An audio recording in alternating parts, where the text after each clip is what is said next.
안녕하십니까, 박정호입니다. 저소득층 시장 주목하자. 저소득층 시장에 대해서 우리가 관심을 둬야 된다라는 주제를 가지고 계속 말씀드리고 있는데요. 지난 시간에 이어서 저소득층 시장에 대해서 좀 더 설명드려 보도록 하겠습니다. 많은 분들이 저소득층 시장 도대체 아무리 공략해도 안 될 것 같은데요 라는 생각들을 가지신 분들이 계실 것 같아서요. 저소득층 시장에 대한 오해 풀어보자라는 내용으로 준비를 해봤습니다. 자, 하나하나 설명드려 보도록 하겠습니다. 일반적으로 저소득층 시장에서 가장 우리가 공략하기 쉬운 물건은 건축 자재라든가 집을 좀 더 그럴싸하게 바꾸는 그런 물품들을 그 사람들에게 판매하는 게 좋아 보인다, 이렇게 생각하실 수 있을 겁니다. 그런데 이것은 우리의 생각과는 전혀 다른 상황이 연출됩니다. 설명을 좀 드리면요, 사실 우리가 저소득층 가정을 직접 방문해 보신 분들은 다 아시겠습니다만, 얼핏 보면 이 사람들 무슨 이렇게 사치를 하나, 이런 생각을 가지시기가 쉬워요. 왜냐하면 저소득층 가구를 직접 방문을 해보면 집은 정말 비세고 맨날 바람 들어오고 밑에는 수도도 연결 안 돼 있고 이런 곳인데, 냉장고가 있고 믹스기가 있고 TV도 있고 이런 모습을 보게 됩니다. 그러면 아니, 집이 이런 수준밖에 안 되는데 TV는 우리 집에 있는 것과 유사한 TV가 있네, 이런 생각을 가지면서 무슨 이렇게 사치를 하나, 이렇게 생각하시기 쉬워요. 그런데 그것은 사실과는 전혀 다릅니다. 저소득층 사람들은 집에 투자를 하지 않습니다. 왜 그럴까요? 그 집이 내게 아니기 때문입니다. 무허가 건물이기 때문이죠. 우리가 그래서 극빈층들이 집단적으로 거주하는 동네를 뭐라고 부르냐 하면요, 무허가 자가계획 건축 단지라고 부릅니다. 허가받지 않는 동네, 자기가 여기저기 건축 자재나 판자들을 모아가지고 집을 짓고 그렇게 여러 사람들이 사는데, 그게 또 계획된 어떤 형태로 구성된 게 아니라 무계획해서 난립되어 있는 형태가 바로 빈민촌입니다. 그러다 보니 이 건물에 투자하면, 아니면 이 우리 조악스러운 이 집에 투자하는 게 어찌 보면 바보짓이죠. 언제 당국에서 와서, 아니면 언제 이 땅 주인이 와서 당신 우리 땅에서 뭐 하는 거예요? 다 나가셔 하면서 밀어버리면 여기 투자한 건 고스란히 날리는 거예요. 그런 과정에서 집에 투자하는 사람들 당연히 없는 겁니다. 어찌 보면 언제든지 다른 데로 쫓겨나도 가지고 갈 수 있는 가전제품과 그런 물건들을 사는 게 현명한 것입니다. 바로 그 때문에 저소득층은 집이 어렵고 힘든 곳이니까 그 사람들을 위한 건축자재 이런 것들을 판매해보자라고 한다면, 이거는 시장을 전혀 모르고 말씀하신 내용이다, 이런 경우는 가능해요. 비가 막 다 쏟아지면 이거는 살기가 어렵잖아요. 그러다 보니까 비가 쏟아졌을 때 급하게 땜빵을 해야죠. 그러니까 시멘트 조금 사서 여기 메꾸고 저기 메꾸고, 이런 용도의 건축자재는 당연히 팔립니다. 하지만 이 전체를 조금 더 그럴싸하게 하기 위한 그런 근원적인 탈바꿈을 위한 건축자재는 당연히 안 팔린다, 이렇게 보시면 되겠습니다. 그 다음에 두 번째, 저소득층은 브랜드는 중요한 게 아니고 그냥 그 기능만 있으면 되는 거 아니겠어요? 이것도 그렇지 않습니다. 저소득층도 브랜드를 중시합니다. 어찌 보면 돈 좀 생기면 좋은 옷, 좋은 브랜드, 좋은 곳에서 살고 싶은 거는 인간의 지극히 당연한 마음입니다. 그래서 이 저소득층은요, 본인이 일하러 나와서 중산층 이상의 동네에서 봤던 그 브랜드, 그걸 우리 집에서 쓰고 싶은 욕망은 똑같이 있습니다. 이분들은요, 내가 가사도우미로 일하러 가는 그 집에서 사는 그거 우리 집도 하나 장만했잖아, 그걸 갖고 싶은 거거든요. 따라서 브랜드에 대해서는 저소득층은 중요시 여기지 않는다, 절대 그렇지 않다라는 거 기억해 두시고요. 자, 그러면 교수님, 그러다가 저소득층이 이 브랜드 물건을 많이 사면 일반인들 입장에서는 저 브랜드는 별거 아닌 후질근한 브랜드인가 보네 라고 하면서 일반인들이 안 사지 않을까요? 라고 생각하실 수 있는데, 거기에 대해서는 약간의 갑론을박은 있는 건 사실입니다만, 그럼에도 불구하고 큰 영향 없다가 일반적인 판단입니다. 예를 들어서 우리가 누가 아주 좋은 물건을 가지고 다녀요. 그런데 조금 어려운 소득에 있는 사람이 그와 유사한 물건을 하나 장만했을 때 두 가지 반응이 있을 수 있잖아요. 물론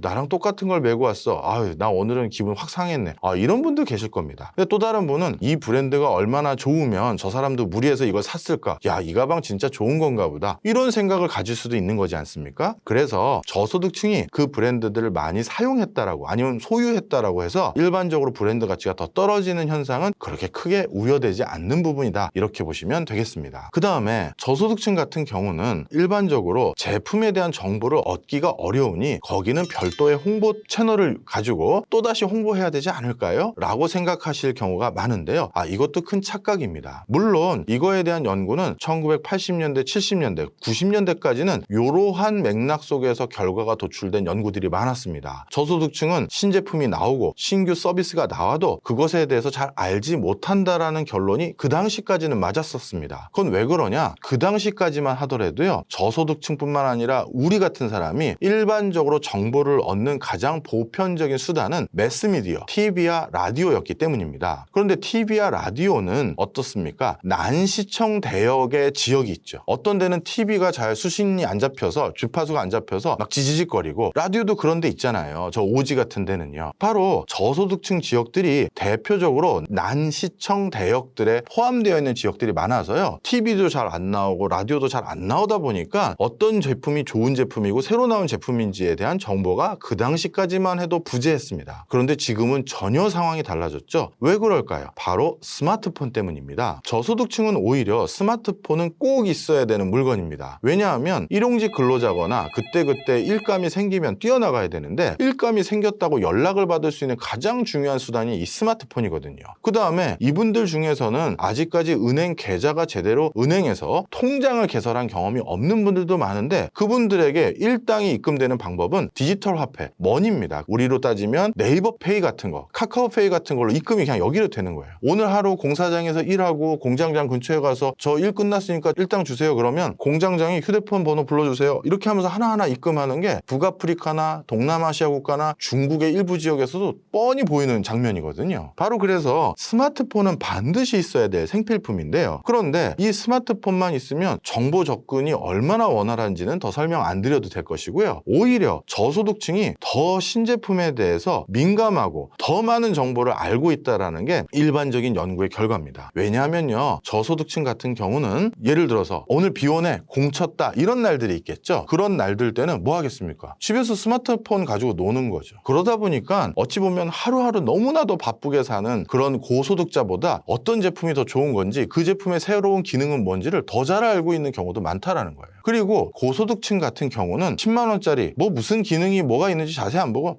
줘보세요, 한번 써보게요, 이렇게 할 수도 있잖아요. 그런데 저소득층 같은 경우 10만 원짜리 물건 하나를 사더라도 꼼꼼하게 이건 제품 기능이 뭔가요? AS는 어떻게 되나요? 이건 어떻게 되나요? 물어보기 십상이겠죠. 그러다 보니까 저소득층이 훨씬 제품에 대해서는 많은 정보를 알고 있다, 이렇게 보시면 되겠습니다. 따라서 굳이 저소득층 시장을 위해서 별도로 현수막을 걸거나 별도로 포스터를 제작해서 그걸 공급할 필요는 전혀 없다, 이렇게 보시면 되겠습니다. 자, 또 한 가지 중요한 게 있습니다. 그러면 이런 맥락에서 저소득층 제품들을 그냥 별도로 만들거나 소액 포장을 하고 이렇게 광고도 안 해도 쉽게 팔리느냐? 그건 아닙니다. 한 가지 꼭 기억하셔야 될 게 있는데요. 저소득층을 위한 제품은 내구성이 좋아야 됩니다. 내구성이 좋아야 된다는 건 쉽게 설명드리면, 저소득층 지역에는 소음이 많기도 하고요, 또 먼지가 많기도 하고, 때에 따라서는 굉장히 비위생적인 상황 속에서 그 제품을 써야 될 곳들이 많습니다. 즉 중산층 이상의 동네보다는 그 제품이 제 기능을 못하거나 금방 망가질 가능성이 훨씬 더 높다라는 것이죠. 그러면 저소득층이 이렇게 좀 더 제품에 유해한 환경 속에서 그 제품을 사용하게 된다라는 것을 가정한다면 제품을 어떻게 만들어야 되나요? 훨씬 더 내구성 있게 만들어야 됩니다. 뿐만 아니라 저소득층 지역은 전압도 불안정합니다. 그런데 전압이 조금만 불안정해도 제품이 쉽게 꺼지거나 쉽게 작동이 멈추는 형태로 제품이 디자인되는 경우 당연히 이들 지역에서는 사용을 할 수가 없어요. 따라서 불안한 전압 등에서도 얼마든지 작동이 수월하게 될 수 있는 형태로 제품이 만들어져야지만 충분히 전달력 있게 활용할 수 있다는 것도 기억을 해주셨으면 좋겠습니다. 그 다음에 저소득층 시장은 그럼 제품의 기능과 내구성, 아까 말씀하셨던 요소만 중요하지 우리 같은 중산층 이상이 생각하는 그 제품의 가치, 그 제품의 선한 지향점, 이런 것까지는 포함시킬 필요가 없는 거죠. 예를 들어서 친환경 제품이다, 이런 것까지는 의미가 없겠네요. 이것도 잘못된 판단인데요. 저소득층 주민들이 오히려 친환경 제품에 대해서 훨씬 더 민감한 경우가 많아요. 그건 왜 그러냐면 이분들이 지구 환경 오염으로 인한 피해를 더욱더 직접적이고 고스란히 다 받고 있기 때문입니다. 좀 설명을 드리면요. 예를 들어서 제가 자주 드는 비유가 우리가 입고 있는 이 옷을 가지고 말씀을 드립니다. 여러분들 아마 많은 옷들 입다가 버리시거나 망가져서 버리는 것도 아니고 그냥 유행이 지나서 버리는 경우도 많으시죠. 그러면 우리가 그거 어디다 버립니까? 중고 옷 수거함이라고 하는 그 함에다가 넣어서 버리는 것들 보신 적 있을 겁니다. 자, 그러면 그 중고 옷들 수거함이라는데 그 옷을 넣으면 그 옷은 어떻게 될까요? 대부분은 해외에 다시 판매가 됩니다. 물론 아주 해진 옷은 국내에서 폐기 처분이 되지만 나머지 대부분의 옷은 다시 해외로 판매가 되는데 일단 1차적으로 판매되는 동네는 동남아시아 국가입니다. 동남아시아 국가에서 우리가 입던 옷 중에서 일부러 이거는 구람수로 판매가 돼요. 뭐 골라서 판매가 되는 게 아니라요. 그래서 거기 동남아시아에 가면 우리가 한번 입었던 옷을 거기서 중고 옷으로 또 입으세요. 자, 그러면 동남아시아에서 이렇게 한번 입었던 중고 옷들 다시 한번 또 입었던 그 옷들은 어떻게 될까요? 그 2번, 3번 입었던 그 옷을 다시 또 그 나라는 외국에 수출합니다. 어디에 수출하느냐? 대표적으로 가장 소득계층이 낮은 나라인 북아프리카 지역으로 수출이 되는데요. 그래서 북아프리카 지역은 전 세계에서 이렇게 버려진 옷들이 전부 모이는 동네가 북아프리카 지역입니다. 옷의 강이라는 강이 있습니다. 옷의 강. 아마 우리 네이버에 옷의 강 치면 아마 나와 있을 텐데요. 강이라고 해야 될지 하천이라고 해야 될지 애매모호하긴 한데요. 그 강 위가 버려진 옷으로 다 가려져 버렸어요.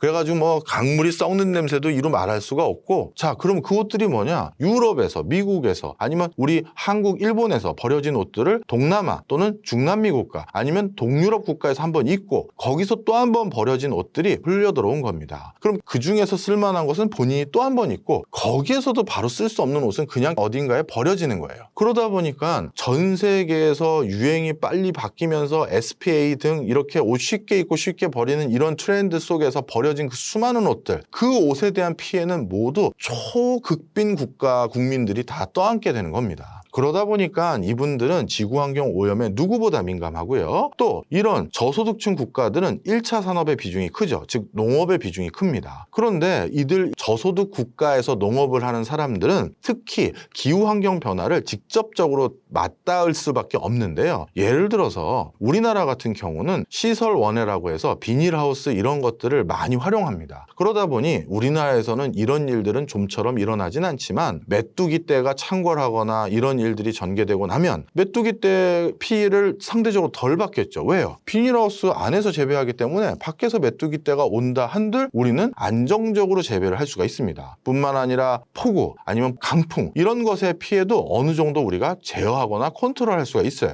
그런데 북아프리카 지역이나 이런 초저소득 국가들 같은 경우는 농사를 지을 때도 노지에서 짓죠. 그러다 보니까 지구환경 변화로 인한 모든 피해를 고스란히 직접 당할 수밖에 없어요.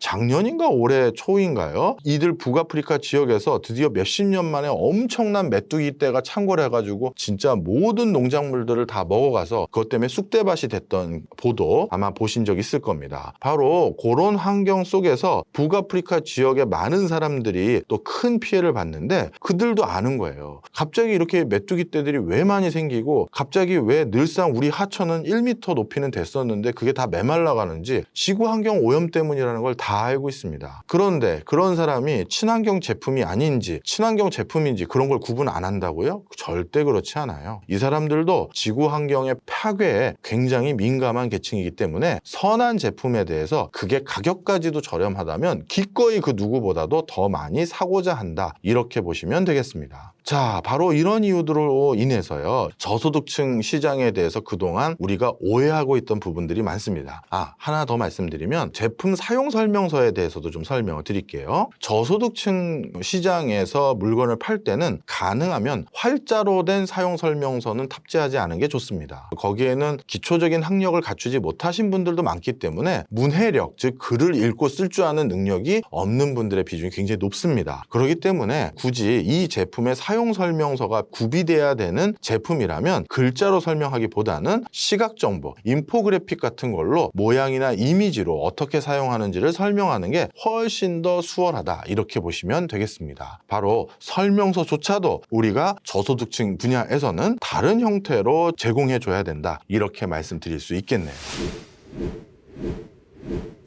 자, 이런 시장을 학계에서 BOP 시장이라고 부릅니다. 경제 피라미드의 제일 밑단에 있는 계층들이란 뜻입니다. 이 BOP 시장, 학계에서 처음 주목받게 된 것은 글로벌 금융위기 이후 차상위 소득계층으로 떨어진 사람이 급격하게 늘어나면서 그 사람들을 대상으로 한 시장성과 그 사람들을 지원하기 위한 방편으로 모색이 되어 왔었습니다. 그리고 나서 한동안 이 BOP 시장에 대한 관심도가 주춤하긴 했었는데요. 제 소견으로는 글로벌 금융위기 때보다도 지금 코로나19 때문에 더욱더 극빈층이 급격히 늘어난 상황이라고 볼 수가 있습니다. 이런 상황에서 더더욱 BOP 시장, 우리 기업들이 중심에 놓고 관심을 가져야 될 분야라고 생각하고요. 그렇게 BOP 시장에 좋은 제품, 좋은 서비스를 제공해 주는 것이 그들의 빈곤에 의한 불이익, 빈곤으로 인한 불이익을 그걸 막아주는 선행이기도 하다라는 점 꼭 기억해 주셨으면 좋겠습니다. 박종호 TV 오늘 이만 마치겠습니다. 다음에 뵙겠습니다. 감사합니다.